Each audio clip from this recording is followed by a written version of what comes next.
With every new motorcycle that I purchase, the first mod I do and the first mod I recommend everybody to do is new tires. But with the new CFmoto Ibex 450 or 450 MT, pending where you're located, I'm gonna switch things up here a little bit because this mod I'm gonna show you here, I hands down recommend you doing, and it makes such a great improvement on this motorcycle. And just to be clear, this is not a mod that I just randomly installed and sat on. I actually went for a 200-mile trip on this to test it out. And this is what I'm talking about. Well, not really the cardboard box. This, the tall seat or the rally seat from CFmoto for your Ibex 450. This is not an aftermarket part or anything. This is actually from CFmoto, and what it does is make it a little bit taller. Now let me be a little more specific before we start talking about the new seat. Number one, I'm right at 6 feet with an inseam of 33 inches, and if I swing a leg over the Ibex 450, let me tell you what, it is a nice seating position. You're inside the bike,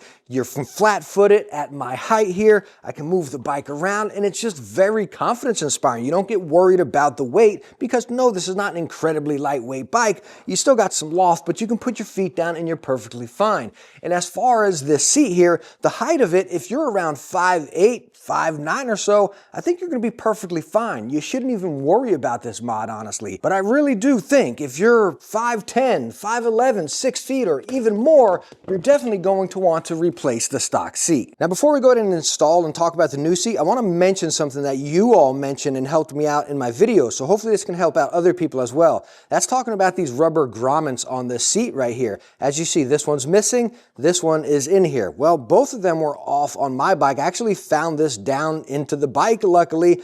But again, these sit here and again prevent that vibration and pressing down onto the paint. And people state that these remove, and yes, they do. Mine were removed. Luckily, I found one, I couldn't find the other. And where it scratches the paint is right down here where the seat sets on, where these rubber little gaskets should be sitting right there. But again, it's just plastic to plastic. Again, both of mine were missing, and I found one of my grommets just shoved right down here by the wire. So I think they're just falling off. So even if you're not gonna change out your seat, I highly recommend you just pop your seat off and take a look if you have those two grommets on. If not, just get some replacement ones. Heck, you can probably find them at your hardware store, or maybe it's covered under warranty. I have no idea. I'm sure they're pretty cheap, or heck, maybe yours are down into the frame, but I highly recommend you check that because you don't want that constant wear on that metal over time. Now let me first show you these two seats side by side. So we have the stock one on the left, the replacement on the right. And as you can see, some clear as day differences right out of the gate. Number one being the size and then the color. You can see on the stock one, you got that neon stripe, whether it be yellow or pink, I believe, on the other color. And then on the replacement one, you have CFmoto stitched on it. But of course, the biggest difference we're all concerned on is the size difference. And if you're looking here from table to the top, we're pretty much right at maybe 2.5 inches on the stock one in that seating position. And then if we look at the replacement seat from table up to top of seating position, we're pretty much at 4.5, if not close to 5 inches. Whenever we swing to the back, you see it does get a little bit lower, pretty much right around that 4 inches. Now again, as I stated, the stock seat is incredibly comfortable. It's very plush, and when you look at the density, I mean, this is a very soft seat. Most manufacturers, they got a hard seat on there that's just a little bit thin. Again, this stock seat is still amazing, even though we're swapping it out. So it's not the cushion or, again, the size of it. It's really the depth of it, right? It's plenty wide. This is plenty soft. I just needed it to be a little higher up. And now when we come over and take a look at the replacement seat, yes, of course, as we already looked at, you get more height out of it, which is our goal. But luckily, you still have that nice plush foam here. When you take a look at the density, you can see it just sinks in the same amount as the stock one. So anyways, let's go on and get this on, which by the way is super easy. You're just gonna slide it on. You just wanna make sure it tucks in up at the front up there, which this one is a little bit more snug than my other one since, again, I'm missing those grommets over there. But now our new seat is installed, and I personally think it looks a lot better with the gray without that yellow stripe there.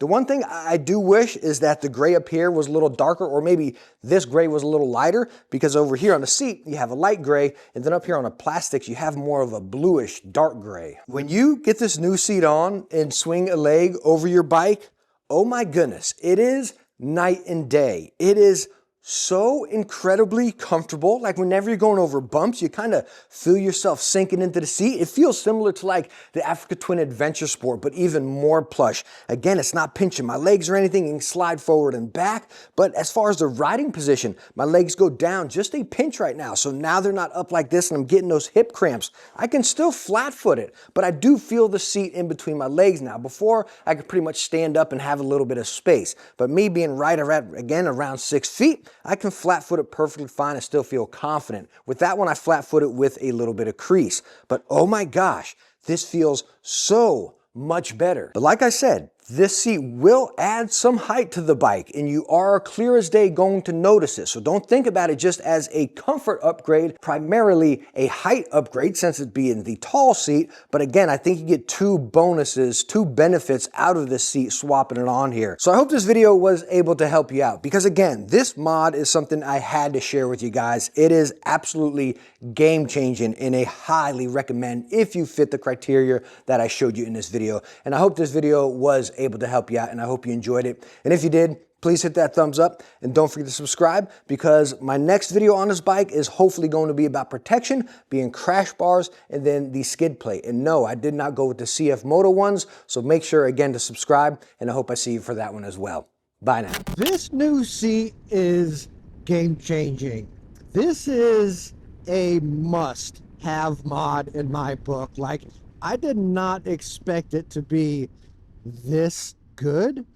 Like, I knew it would be a little bit taller, but wow, it still retains the plushness, which usually in most seats, by the way, check out this cool military training ground back Iraq, Afghanistan, and stuff like that. Pretty cool stuff. Let me go on and get through this rut right here. Yikesy. But anyways, with it even being taller, it still retains that nice plushness that the stock seat had. And that's one thing I loved about the stock seat is how soft it was. Most stock motorcycle seats are pretty trashy, right? It's like the seats and the tires. They're never that good, you know? But on the Ibex 450 or 450 MT, the stock seat, again, if you're, say, 5'8" or under, I think you'd be perfectly fine. But if you're, 5'11" or above, this tall seat is a must-have. I mean, you can still flat-foot it. You still got the confidence, and you still got the plushness. Like, if you're just on a washout road, I mean, you're just kind of, I want to say bouncing, because that might turn you off right there, but you flow with the bumps. Like, it's so comfortable. It's not jarring your spine or your tailbone or anything, It's, why can't more motorcycle manufacturers make seats like this? It really makes me scratch my head and wonder, like, why can't they?